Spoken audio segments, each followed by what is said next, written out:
Hello, I'm Brian Barnett, Mayor of the City of Rochester Hills, and again, your host for another exciting episode of Right Down the Street. We are so excited to have all of you back for another great guest. We have, in this month of love, the expert on love, and I'll introduce you to her in just a moment. But before we do that, just want to say thanks. Thanks for all of you who continue to tune in and support the podcast. As you may or may not know, last year we were ranked one of the top 25, or in the top 25% of most listened to podcasts in the country. And so we have only one group of people to thank. That's all of you, and we certainly are appreciative of it. And hopefully that means we're bringing exciting guests with value, things that are interesting to you. And as I said, we are thrilled, I'm thrilled to introduce to you our guest today. Of course, Right Down the Street is designed to bring the stories of the people who are living exciting lives, doing things, making an impact, who either live or work or doing these things right around our community. And we found someone pretty cool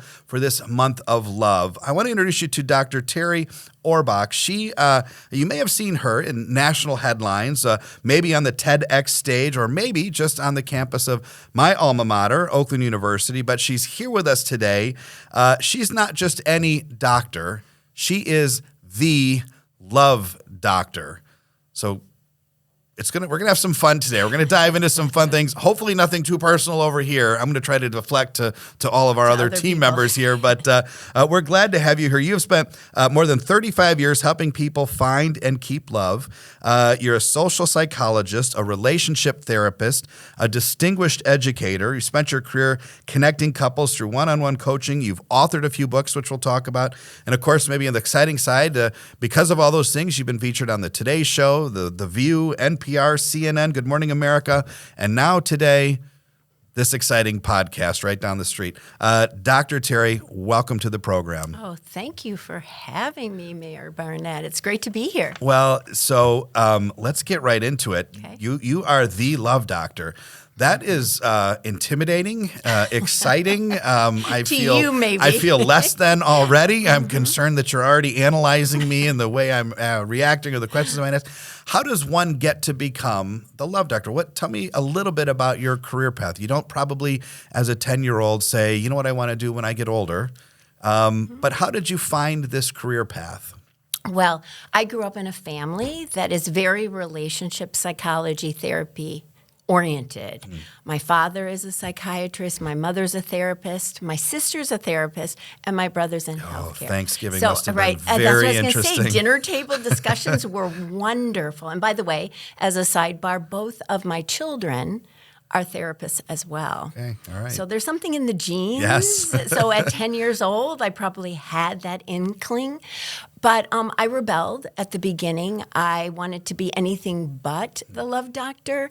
So I wanted to be a professional tennis player, a pediatrician, even an interpreter of foreign languages. But lo and behold, I became a professor and a marriage and family therapist. And in 2004, I was exercising in my basement, watching the television, and Dr. Phil was on the TV.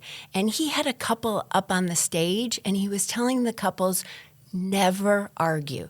Don't fight, don't have conflict, no differences. And it was at that point that I realized I had just analyzed some data from a long-term study where I'd been following the same couples, that there were 12 couples in year one who said, we never fight, we never disagree, we don't have any differences.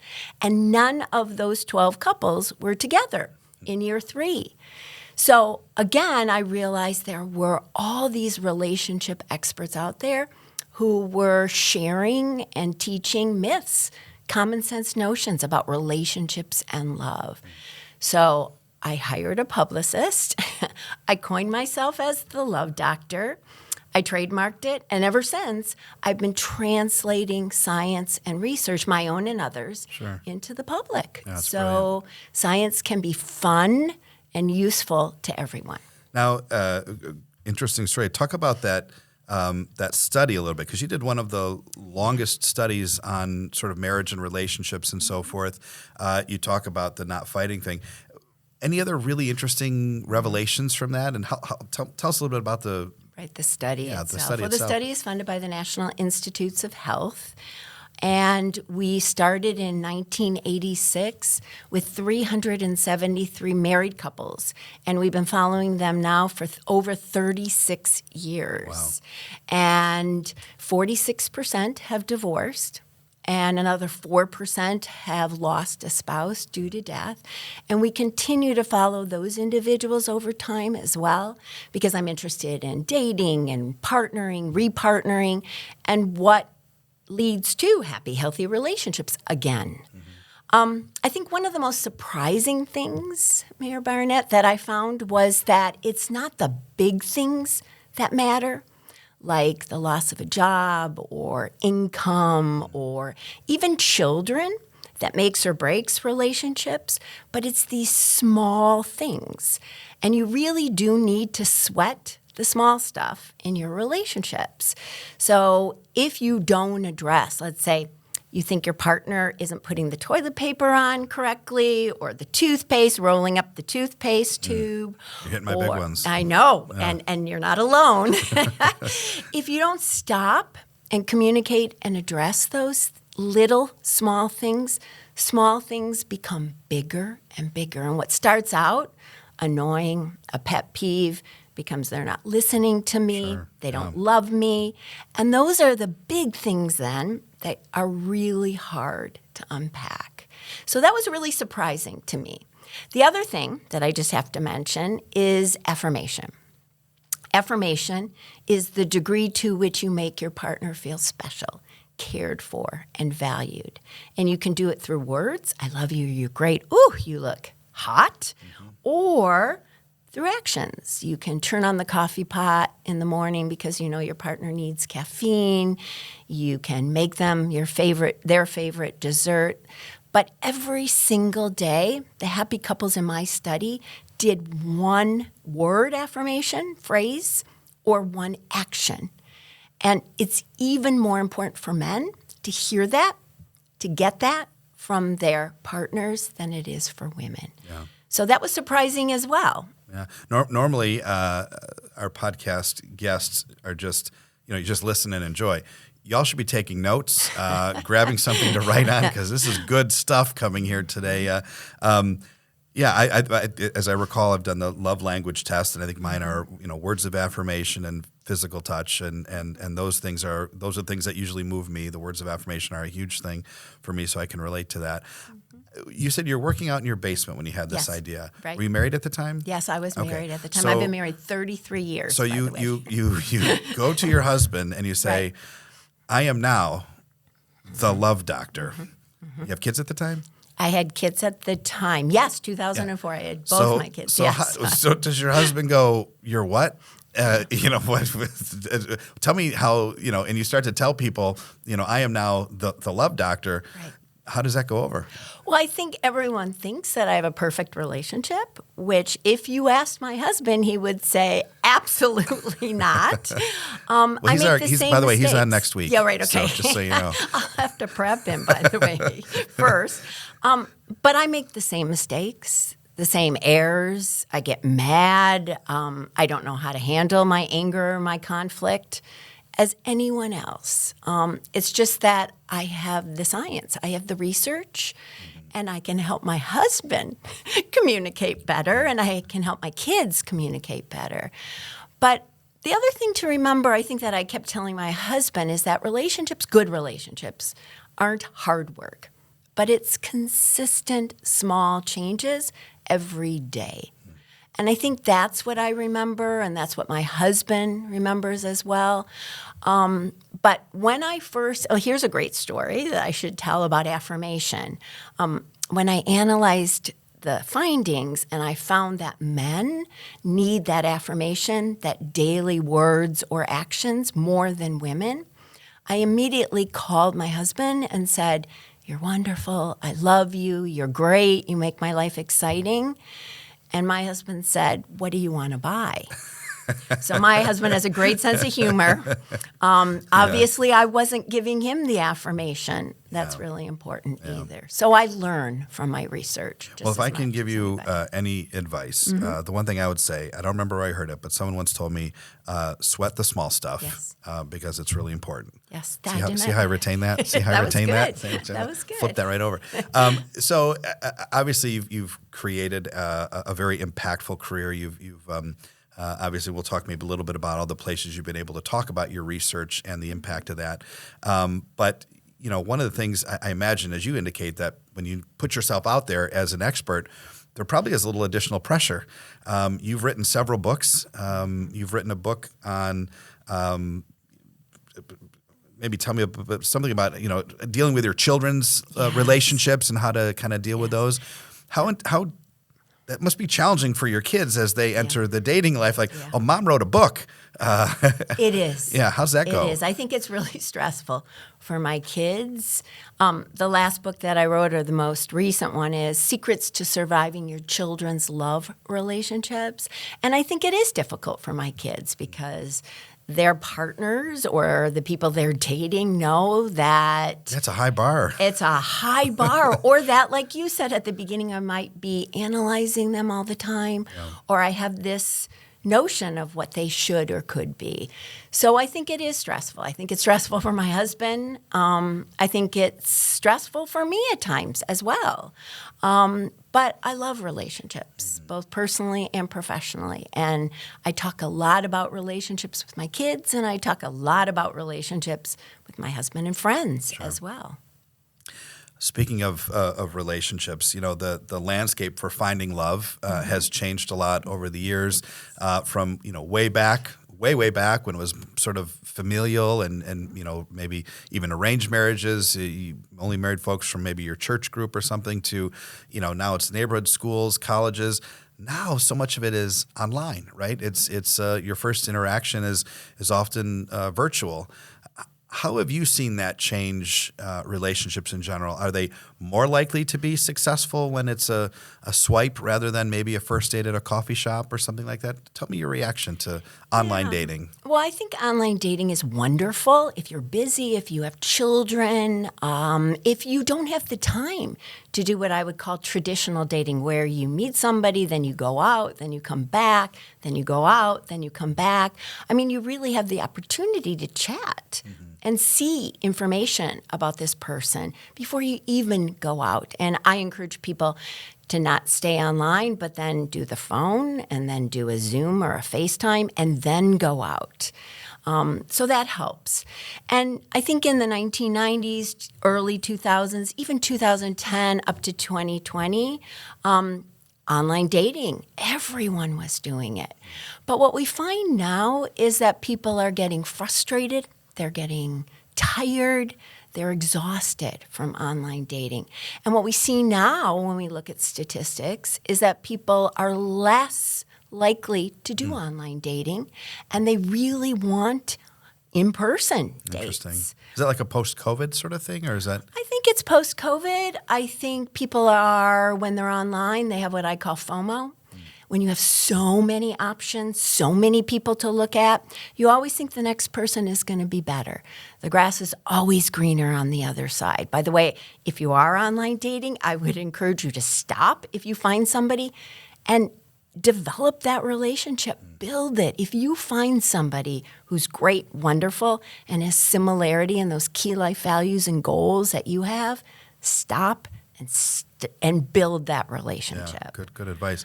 I'm not personally familiar with the online dating world, but I know there's lots of different sites. Is there one? What would you tell someone who's thinking about maybe getting into online dating? There's lots of sites out there. I mean, they're so popular now. They advertise during every single sports event and every single thing you can imagine. Any advice to navigating that larger landscape? Well, I think that there are many different sites. Don't stop with one. You can go on many online dating sites. Also, there are these niche online dating sites where it has a quality or a trait like age or religion, And everyone who's on that site then has that particular trait or quality. And that's a great way to talk to somebody. Oh, I heard you are Christian or Jewish. Mm-hmm. Oh, you are senior or 55 plus. And that's a great commonality that you can start talking to that person. But also, I think photos are great. And make sure that you put your top key life values up on your profile. And not a high school graduation photo, I would imagine, too. No, yeah. a real Something current a little more photo. realistic. Exactly, thank you. So important. And put a few of them. Yeah. You don't have to stop at one. No selfies, no photos without your shirt on for men. No gym pics. No gym pics. And don't have friends in the picture. So many people show photos where there's like 3 or 4 people. Just show yourself. Mm-hmm. Yeah, good. I'm a big fan of Disney, and I think a lot of people, their first maybe experience with seeing love visually might be a Disney cartoon or a Disney movie or something like that. Thinking about that, is there a Disney movie that gets it right? Is there a couple? Is there a symbol of that you're like, that one's maybe not perfect, but that's pretty close? I mean, so many people, that's their experience. Yes, Beauty and the Beast. 100%. Interesting. Because there are so many great messages. First, that we all have these assumptions about people, stereotypes based on qualities when we first meet them. And what we really need to do is let go of the assumptions, let go of the stereotypes, be open and curious. Those are 2 really important things to remember. Be open and be curious. And then second, chemistry and lust and attraction are so important in long-term relationships. But I always tell people if it's not there at the beginning, like Belle didn't have attraction for the beast at the beginning, it can grow over time. And most of the time, it's not what's on the outside, but it's what's in the inside. And that develops, that builds over time. So Beauty and the Beast, 100%. Sure. What I heard you say is there's still a shot for ugly guys to land beautiful women. And I'm going to hold on to that. I'm absolutely going to hold on to that. I was talking with Dr. Terri Orbuch, the love doctor. And one of the things that I think you mentioned it a little bit, but when you think about where love is challenged, where marriages are challenged, where relationships fall into trouble. Usually it's conversations about money, conversations about kids, or conversations about communication or lack thereof. What is it about those, and how do you navigate those in a way that they don't become sort of these pillars of relationship stress that they're so often seen to be? Well, I think the 3 pillars are actually money, children, and sex. So when we look at research, those are the topics that people have the most difficulty and challenges and conflict over. In fact, money is the number 1 source of conflict with most couples. But I think it's not the topic that's really important. It's how the 2 of you and your partner communicate and talk. And there are good ways and there are not so good ways to talk about any topic. But I think the most important thing is to use your I language. Anytime you blame your partner, and say, you did this, or you weren't that, or you're always this, people get defensive, right? They put up a wall. But if you say, I really felt uncomfortable, or I didn't love how you talked to my mother the other day, or I'm really looking forward to spending some time with you on Valentine's Day. I would love to go out. Instead of you never make Valentine's Day a priority, people then hear you, and they're much more likely to talk to one another, regardless if it's money, sex, or children. Yeah. I feel like you're talking right to me, but I'm going to pretend that you're talking to our audience. Okay, but good. I feel this. I probably should write some of this down. There are some common, quick snippet sayings, and I'd like to get your reaction to those. Okay. You probably have heard, and certainly everyone's heard, never go to bed angry. Reaction to that? Yes. Well, I've heard that a lot, and it's a total myth. a common sense notion that is not supported by science. And in fact, when we're angry and upset, it does something to our brain waves, and we're not able to problem solve. So we name call, we say things we don't mean, and so you should actually go to bed mad, and when you wake up in the morning, you're much more likely to be able to deal with whatever was going on. And some people even forget what they were talking about or arguing about. So go to bed mad or take a break and then come back. You do need to resolve it and talk about it, but take a break. Similarly, fighting is a sign of a bad relationship. Right. Definitely. It's not fighting, conflict, disagreements. It's how you handle it that's important. Marriage should be, or any relationship should be 50-50. Again, false. These are all myths, common sense notions. It's not ever going to be equal, you and your partner. It's equity that's important. Is what's happening fair? Because there'll always be times where your partner can't do this or you can't do that. It will never be 50-50. How about this one? Opposites attract. What's your feeling on that? Well, I think opposites can attract, but opposites don't stay together long term. So it's really birds of a feather that flock together rather than opposites attract. You want somebody with similar key life values and goals. If you don't, you're going to have a whole bunch of unresolved conflict, and unresolved conflict eats away at happiness. So even though you may think it's really boring to have somebody as a partner who's just like you, that's exactly what you want. And what about probably the most famous of all, that we've all heard, mayors are the world's best lovers. Is that anybody? Well, I can't comment on that one, Mayor Barnett. Yeah, no, neither can probably anyone, unfortunately. Wow, super interesting. I think it's something. Love is something that we all desire. You feel so much better when you're in a loving relationship and you're surrounded by love.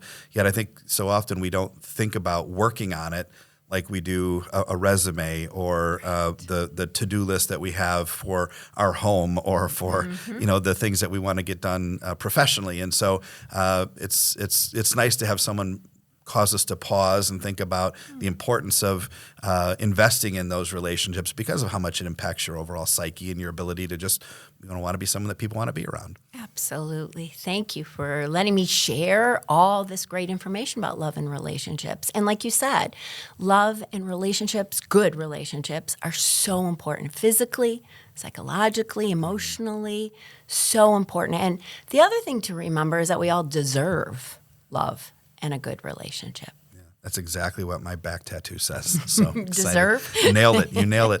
We have one last question that we always leave with every guest who's ever been on. We never let them know what this question is, so you have no prep for it. Okay.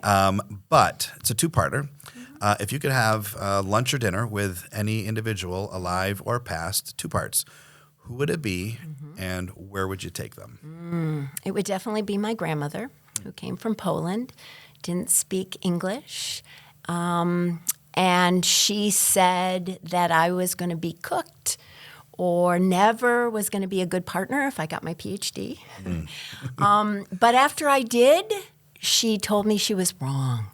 So it would be my grandmother to talk to her about life now versus when, she came over to the United States. And then where? I think we would go to the zoo.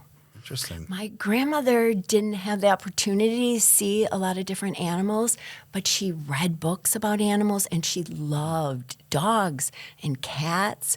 So I would want to take her to the zoo and we would walk through the zoo talking about relationships and animals. You'd have to tell that she now, by your success, she is the love grandmother. Yes, exactly. That would be by good. default. She would She'd love love that. that. She would love Well, that. listen, thank you so much for joining us. If anyone wants to get more information about you, your books, where they might see you coming up, where could they find out more about The Love Doctor and at least your books? Well, I have a website. It's Dr. Terri, DrTerri, thelovedoctor.com. All one word, Dr. Terri, thelovedoctor.com. And I am also a distinguished professor at Oakland University. I've heard of it. So I know. So people can reach me there as well. Well, thank you. Again, thank you so much for being here. It was really, the time just went by so quick, and I think there's something for everyone in the conversation that we had. So thanks for sharing your time with us today. Thank you for dispelling some of those myths, encouraging everyone hopefully listening. As I said before, we are really grateful to meet folks like Dr. Terri and others who represent our community and are finding impact in so many different ways, not just here locally, but around the world. And certainly, hopefully you enjoyed our podcast today. We will be back with another exciting episode of Right Down the Street real soon. Until then, happy Valentine's Day and good luck finding love.